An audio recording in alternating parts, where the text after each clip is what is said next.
Design Podcast. Hi, everybody. This is the Future Design Podcast, and I have today Audomaro Lasta. He is a captain of a international airline. How are you doing, Maro? Hi, it's good to have you, Taka. I'm doing good. Thank you. Yeah, good to have you too. So tell us about the situation. You're working for a Right. airline. Obviously, you can't disclose which airline company that you're working for. What is the situation with the Right. pilot? Unfortunately, I can't. I would love to share with you more, but I don't have a clearance from my human resource department to speak on behalf of the airline that I work for. Roughly, for the ones that are in the business, I've been flying for 20 years. I'm a captain on a major international airline. I'm a wide-body captain, so it means that I do transcontinental flights, not just domestic or 1 or 2 hour flights, but actually intercontinental flights. So yeah, I'm happy to have you as well, Taka. Great. So what is the situation with the pilots, the cabin crew, the ground crew under this COVID-19? It's a question that it has 3 different answers because pilots and cabin crew and ground staff have very different scenarios at this very crisis. Obviously, there's no operations, so airplanes are grounded. But the 3 different ground staff, we all have different qualifications. So pilots, unfortunately, are and I'm sorry to say this, but they're the most expensive personnel that airlines have because of the licenses they hold. So they're hard to get, and they're very hard to get rid of as well because the clauses in most contracts are, and you don't want to get rid of those guys. So what I can see now, what's happening in my airline, what's going to happen in most airlines is we're going to see what we saw on September 11, early retirements for pilots. That's the number one thing that airlines are going to try to push for. And for cabin crew, it's different. A cabin crew, you will see in most international airlines in Europe and the United States, even some Australian airlines are going to push also for early retirements of the senior cabin crew.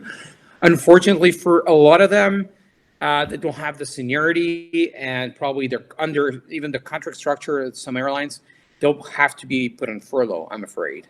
For the ground staff, it's different because we're not talking about qualified personnel. Most of them, they're just, it's just for most airlines nowadays, we're talking about people that come from other backgrounds that have different technical backgrounds. So they'll be, unfortunately, and I'm sorry to say this, but I can see that they're going to be set aside for a while and re-recruited when everything picks up again. So you're talking about the cabin crew, right? What about ground staff? Cabin crew, yeah, cabin crew. They're on this. It's a similar situation for the cabin crew. You have to understand that most people nowadays that go into, and I don't want to talk on behalf of all the cabin crew, but what I saw during these 20 years, most people that end up doing the job as cabin crew don't really want to be cabin crew. They just take up the jobs because it's a good job. It doesn't mean that they're going to do this as a career. So for the most part of the cabin crew, I don't think they'll see it as a major failure because they will reconvert. They will turn themselves into something else in the professional world, if you know what I mean. And the ground crew, especially the maintenance staff and people who are actually on the runways, those guys are working full time now. Those guys are working full time. Believe it or not, planes grounded require a lot of work. It's not like your car where you just park it and it sits there, and as long as you disconnect the battery, it will start off again. No, planes are very different. So ground maintenance crews are working 24/7 on a regular basis already. And I'm guessing now, when you park an airplane, there's what's called a conservation program that you need to follow. You need to prevent corrosion. You need to prevent just like wildlife getting into the engines, like birds and stuff, so bugs. So that is a program needs to be followed by the maintenance crews and issued by the manufacturers and the airlines. So these guys are working full time. Probably not all of them, but most of them are working still on a very just a regular schedule. And how has the airline industry in this time has changed? Well, there is no plan, essentially. We have no plan for this. The problem is that what we're up against now, is not on the books. We haven't seen it before. So it comes up to what the only thing we can really do is ground the planes and wait for people to come back. There is no plan. There is no other real plan aside of this. Some airlines are doing cargo. Some airlines that have cargo planes are doing cargo. Some airlines that don't have cargo planes are using their passenger jets to use cargo. Obviously, this is going to come. It's a very thin lifeline. that the airlines are using at this very moment. So there is no real business at this very moment. So you're running your cash. You're essentially burning your cash. That's all you're doing. It's essentially burning all your cash because these planes being parked, they cost a lot of money. So the problem, the move, it's not up to us to get people back on. It's a government thing. It's a sanitary issue. It's not up to us really. So how we're dealing with this, burning cash and trying to survive essentially. And now you're still flying at the moment, right? On cargo airplanes?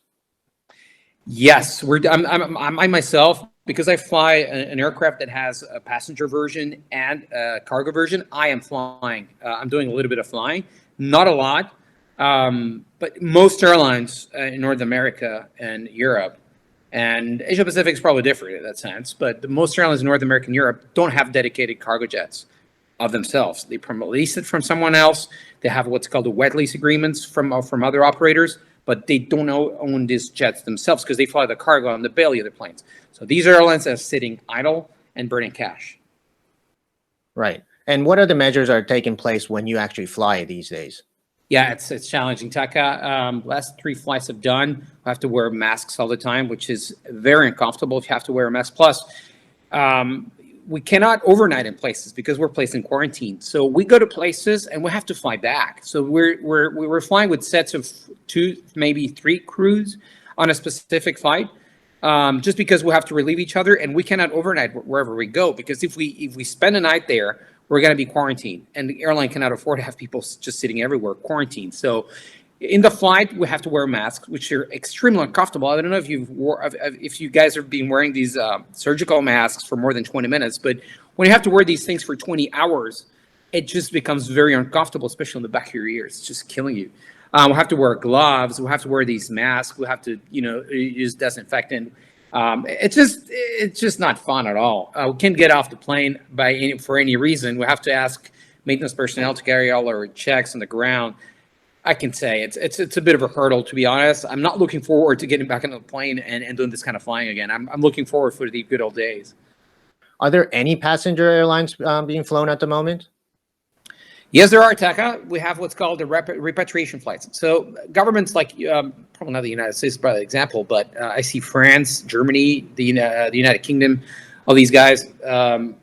Most governments, like Japan was on the same boat, I think.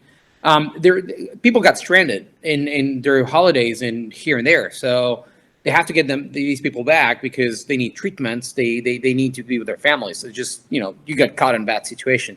So governments are paying for these repatriation flights. These are the only real passenger flights happening at this very moment. I hear that some airlines in Europe and in the United States, there's some flying happening still. I don't know how exactly that's going on, but I know that airlines in Europe are just using repatriation flights. Yeah, in Singapore, the country is not really big. I mean, there's no reason to fly domestically, but are there any domestic flights like in the US or within Europe? There are a few. There are in the United States. I think there's a 25. The flying schedule is at probably at 25 to 15% of what the normal schedule is in the United States. In Europe, there's very little happening. You have to understand that it's very different markets. Europe, it's more dominated by low-cost airlines. So like Vueling, EasyJet, Ryanair. These are the airlines that dominate the market in Europe, essentially, they fly the biggest number. So these guys are not flying at the moment. They're only the major airlines of these other countries are actually flying. And they're only, what I know is that they're only flying like strategical flights. Like if they need to, for instance, if there's Airbus has a plant in somewhere in Germany and this plant has workers that need to travel in between the countries, I hear that there's some form of flying. But it's not like the schedules are open. It's not like that. It's not like you can just go and book your flight. Most flights that you can probably buy flights, are subject to government changes. So I'm not sure. I haven't been on the websites yet, but I'm guessing that if you go and purchase Berlin to Frankfurt flight on any airline in Germany, it'll probably say you can buy the flight, but I'm not sure we're getting you there. You know what I mean? And you're flying transcontinental. So when you arrive at these airports, what kind of measures do these airports have? The flying stopped. The flying stopped back in February, March of these transcontinental flights. Before, when I was doing those, it was like asking you, have you been to China? Have you been there? I think it was back in the time. I think the transportation world just shut in one single shot. It wasn't like it was, step by step or happening here, happening there. No, it just happened pretty much everywhere. It just got shut down. And I think it started with the United States shutting the borders with Europe. That was at mid-March from memory. And then from there on, it was Europe shutting the borders, and that was it, essentially. So that's essentially, there hasn't been any transcontinental flights. What I've done is cargo flights, and you go through passenger terminals because you have to go through security checks. They're completely shut. There's no power. There's no anything. There's no lines. There's no checking. This is just like ghost towns, essentially. Right. And I guess this is one of the biggest questions: when can we get out and fly again? Right. This is been a big concern for a lot of people after this lockdown. Everybody wants to go on vacation. I need you guys on board. I mean, it's like my job is depending on you guys. I'm the number one interested on this. It's not up to us, really. If it was up to the airlines, we'd be flying now. But the problem is pretty much like September 11 with the security issues. The risk, the matters that are at stake are such of a sensitive nature that governments are not going to delegate it to the airlines. They're going to take the matter into its own hands. Why? Because it's a sanitary risk. You can't just let XYZ airline fly into such and such countries where there is this problem is a real problem. So the government, it's a sanitary issue. And I'm guessing pretty much, like I said, on September 11, it's going to be taken back by the governments. The responsibility is going to be taken back from the governments. They're the ones who are going to say, you can fly, and you're going to fly on these under such and such rules. Whether it happens like with a sanitary passport, like the one I have here, there's stuff in place already. I hold what's called a yellow fever certificate. So I need this paper to travel to countries that require a yellow fever vaccine. We can see the same. We'll probably see the same in the next few months. When there's a vaccine, we'll see it. Like they're going to ask if you have a COVID-19 vaccine. Do you have it or not? That will determine whether you can fly or not. From now until we'll have a vaccine or a treatment, I don't know how it's going to happen. Are the governments going to ask airlines to block seats? Are airlines going to favor business class passengers and make it more expensive to fly because you're flying business class and it gives you like the proper social distancing? I don't know how that really is going to happen, but all I can tell you is it's not up to the airlines. It's up to the governments to determine the rules and when can people do it. Right. And social distancing, as you just mentioned, it's extremely hard to do in airplanes, right? So even if you're flying, with 2 or 3 meters distance from other passengers, I mean, you're in a contained, airplane for like 15 hours or whatever. If you're doing long haul, it's going to be really difficult to allow people to fly, in like hundreds and 200s from now on. Well, that's like you said, you're already seeing you're already just mentioned a few of the problems you can see. In reality, I don't see how we can fit 300 people with no prior screening on COVID, on COVID testing before the boarding or with a specific treatment. So that, I'm afraid, is going to be the major thing. Is social distancing in planes is going to cost money, which is going to translate into expensive tickets. So I don't see that happening in the long term. I don't see this social distancing / blocking seats strategy happening on the long term. It's going to be a short, medium term to get people back on and make some money come in for those that need to fly for very specific reasons and people that actually need to fly. I'm talking about people that work in between continents, that oversee like plants and here and there. I've spoken to a few people that work in the oil industry, and they have standards where they need to fly all over the world all the time. These people, yes, they'll have to get back on the planes. And I'm afraid for the time being, flying is going to be for these people only. Why? Number one, because they're the ones that are going to take the risk. Number two, because the fares are going to be designed for these kind of people. Until we have, and I'm just talking to what I can see, because a lot of the stuff that I foresaw when the crisis was unfolding turned out to be true. And I'm not saying that I'm a specialist, but I've been 20 years in this business and I understand what's at stake. So the big thing is getting this vaccine or a treatment, something that just relegates this virus to just a common thing. When that is done, then people can go back in being cramped in whether it's a 10-hour flight or a 1-hour flight to Phuket or Ibiza. It doesn't mean anything. It's just the same.